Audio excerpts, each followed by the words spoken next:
Okay, we of course have seen something similar to this back in February of '93. That of course was when the terrorist bombing of the World Trade Center, and that was of course a major disaster, and a lot of fatalities there. And this is obviously very frightening to have this happen 8 years later like this. Well, it is, and again, they put huge security measures in play for getting into those structures. Yeah. But as you pointed out earlier, they're vulnerable from the sky. They're vulnerable, apparently, from the sky. Yeah. I understand we have another eyewitness to the catastrophe. Shaniqua, are you there? Yes. Can you tell me what you saw and heard, please? Okay, my grandmother's friend, she came upstairs and told us that they was bombing the Twin Towers. So me and my grandfather, we looked out the window and we actually saw the airplane crash into the second tower. Favikra, could you do me a favor, please? Could you turn your television, set the sound down? Okay. Maybe we're having trouble hearing you. Perhaps that's the cause. One would have to assume on a day like today, a normal work day in New York City, 9 o'clock in the morning, most of those offices were probably open. Yes. And there were certainly a lot of people in those two buildings. To our knowledge, people in the lower levels have been evacuated, but at this point we simply cannot bring you any information about what is going on. Marcia? Well, Michael, although we have no word about whether this is a terrorist attack or not, we do know, CBS 2 has learned that the FBI offices across the country, from one end of the country to the other, have been put on high alert. What that means is that they are going to protect all federal buildings all across the country, all landmarks and all monuments, not just here, but in Washington and other places across the country. Again, FBI offices across these United States have been put on high alert to look out for any similar instances. We have to repeat, however, that there's no indication at this time that it was a terrorist attack, but what they're trying to do is to make sure that they have all their bases covered. They're trying to sort it out, to find out whether there was a terrorist involvement or whether it was some kind of fluke accident where, for example, the radar system at Kennedy and LaGuardia Airport may have gone down for a brief period of time. It certainly let us speculate that it might not be terrorism. It could be something else. It could be an accident. It could be, I remember one of the people you had on the air, Steve, was talking about the possibility that it could have been the flyer, the pilot of the plane might have been drunk because of the way the plane was listing. So it let us think that was a possibility for a while. When the second plane hit, didn't seem to be any question left. This was a planned, well planned out terrorist attack, and that, of course, is what the FBI and the feds are confirming for us now. As you know, we're at the south end of City Hall Park, and everything is pretty much frozen here, even though I have not seen ambulances come out of the scene. I've seen them go in. Hopefully that's a sign that there are not too many casualties as a result of this. Jeremy, can you tell us what you know, what you've seen since 9 o'clock this morning? Jeremy, you're on live? Hello? Jeremy, can you hear me? Yes, can you hear me? This is Nicholas.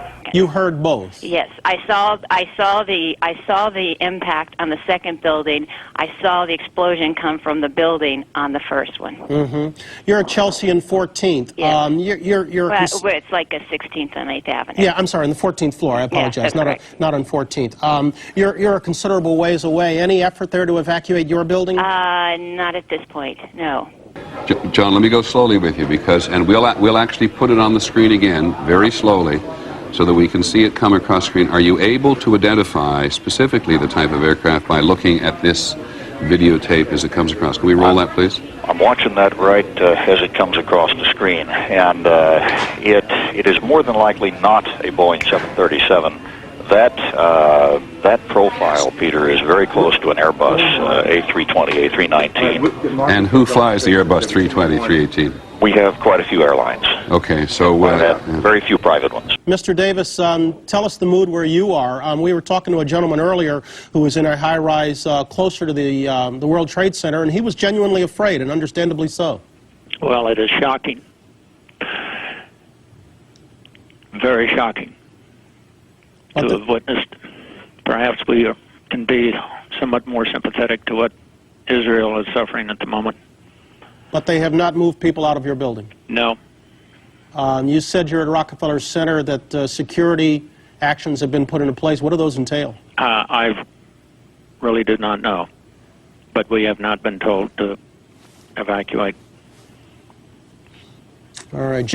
During the World Trade Center trial, it came out that the buildings were originally designed to withstand the full impact of a 727 aircraft. They were designed to continue to stand if a 727 crashed into it, because the 727 was the largest plane in the air at that time.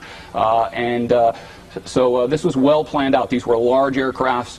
It was not a mistake. And just think of how expensive this operation was. Very few terrorist organizations could afford that. Immediately, and not to speculate, but immediately Osama bin Laden has got the money to do something like that. It just gives you such a horrible feeling that the city is under siege, which may not be true. This is enough with the World Trade Center, but it gives you such a helpless feeling. Oh, yeah, there's not much you can do at this point. Osama bin Laden, of course, is the former Afghan freedom fighter, a billionaire by all accounts, who is maybe #1 on America's list of terrorism exporters. They believe he was involved in the attack on the American vessel in the Middle East several months ago, and embassy attacks too. The embassy attacks as well, and yeah, he springs immediately to mind. You also wonder if this is indeed a hijacking, if these planes were taken over, if the people who took over these planes actually were trained pilots and did the flying into these buildings themselves, or again forced these pilots to head on in. That it would be an unusual pilot who would do that. Exactly. But I also want to tell you something else. In Sarasota, Florida, President Bush was reading to children in a classroom at 9:05 a.m. when his chief of staff, Andrew Card, whispered into his ear. The president briefly turned somber before he resumed reading. Asked what he knew about the planes, Bush replied, "I'll talk about it later." We are told by White House officials traveling with the president in Sarasota that he was notified either shortly before 9 a.m. or just shortly after. We don't have an exact moment of the notification of the president. We believe his chief of staff, Andrew Card, told him of the events in New York City. The president has been monitoring them as best as he can. He was, at one moment this morning, sitting reading a book to some of the elementary school children here as scheduled. Reporters asked him if he was aware of the situation in New York. He nodded a bit gravely and said he would have something to say about that shortly. We are expecting that statement any moment now. I can tell you here in Sarasota, with those traveling with the president, they are trying to sift through all of the amazing and terrifying both pictures and details as they can get them from New York City, but no confirmation here from White House officials about what this in fact is, whether it's accident or terrorism. They are trying to gather information as best they can, give it to the president, and trying to keep things on a very calm and even keel if possible. And on that note, Major, it sounds like that exchange of questions with the president came at what would be a sensitive time if he was sitting in front of a bunch of school children and not wanting to scare the children. Well, precisely. Actually, we were in our office building on 36th Street, and I went up to the penthouse where you have a straight downtown view. We saw the northwest tower on fire, and we saw either a slow-moving airplane go down, wrap around the tower, and then slam into the south tower in a ball of flames. The second impact that we had shown you videotape of not too long live ago. on our cameras here. And we were able to provide that image for you. The second impact, though, happening about 18 minutes after the first impact, and here's another look at it on tape.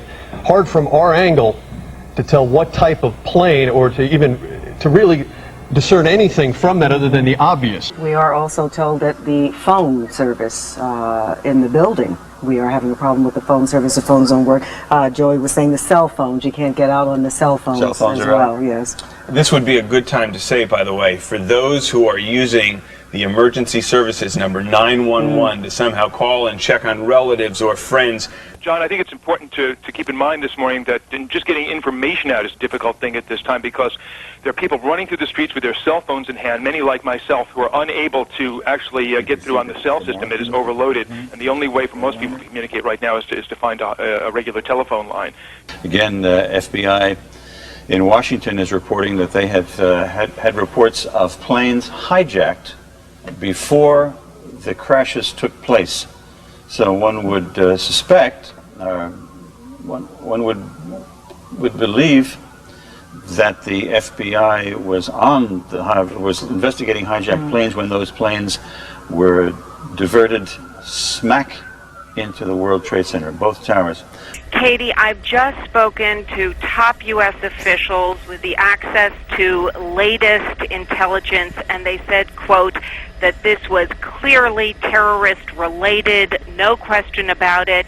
They said that they couldn't give any further details now, not because they didn't want to share it, but because they just don't know yet. They're at the earliest stages. We have also, let's go back to John Del Journal. John, you're still obviously having to keep your distance, but bring us up to date. John, are you there? John is... certainly can hear. He's taken our signal they were telling me off the radio. All right, we're understanding Once that again, we're live over the west side of Manhattan. So do they know, Jamie, if a plane was in fact hijacked? They would not answer that, and I think that it's because I think that they just are getting the earliest details and they're afraid of putting out misinformation. But they said, you know, that it was clearly terrorist related. Then just a few minutes later, another plane intentionally flying into the World Trade Center just dramatized the fact that we have a serious, I believe, a terrorist incident here, and I believe that something has happened that has caused these planes to be taken or be commandeered. We all shared in that hope, Bill, in the early going. In fact, one of our early guests from the former National Transportation Safety Board investigator was saying, hey, this could have been a pilot who was temporarily disoriented, maybe blinded by the morning sun. It has happened before. A skyscraper, the Empire State Building, was hit back in 1945 by an Army bomber. But that was in the fog. This was on a bright, clear morning, and when we saw that second plane slam into the second tower intentionally, quite clearly, you got to believe this is a terrorist attack. It doesn't seem like there would be two suicidal pilots out there who just wanted to, you know, fly their planes into these buildings for whatever reason. A suicidal person might want to do that. To recap the events here this morning as we are assembling them, mostly from eyewitness reports, one of our sister helicopters for Metro Traffic was flying in the vicinity here around 8:45 this morning when the pilot witnessed an airplane crash into the north tower of the World Trade Center. That airplane was traveling from north to south, and the pilot believes that it was an ATR aircraft. That's a commuter-type airplane. It's a twin-engine prop airplane that can carry anywhere between 50 people up over 100 people for that aircraft. That airplane crashed flush into the north side of World Trade Center, of the north building of the World Trade Center, and the building proceeded to go up in flames. The top 20 floors of the building currently engulfed in smoke. Approximately 15 minutes after that occurred, we were en route to the scene, and an airplane passed over our head from south to north, and this was a Boeing 737 aircraft that crashed flush into the south side of the south building. The people who are trapped and need to be rescued are on the upper floors, but you see the plume of smoke covers the roof. The last explosion was at the bottom of the building and the smoke rose up, but they were able to make a series of daring rescues by landing, and they've trained for this and retrained, landing police helicopters on the roofs of the Twin Towers and pulling people out. It's going to be very difficult, since the roofs are now enveloped in smoke, for the police helicopters, which are arriving at a landing zone now, just below the World Trade Center, to be able to get up there till that smoke dissipates. And that's where they had expected to pull a lot of people out this time because they had so much success the last time. Harvey Kushner is on the line with us. He's a frequent guest of ours and a terrorism expert. Harvey, is it too early to speculate about suspects? I don't want to bring up memories of the Oklahoma City bombing when people were talking about Middle Eastern terrorists. Yeah, obviously it's too early to bring that up. Who might be responsible if in fact it is terrorism? I mean, you know, look, John, I couldn't conjure up a story like this. I couldn't, if I wrote a script like this with two planes, I believe there were two, go into the Trade Center on a clear day like this, you know, somebody laugh at me and say this is beyond bizarre.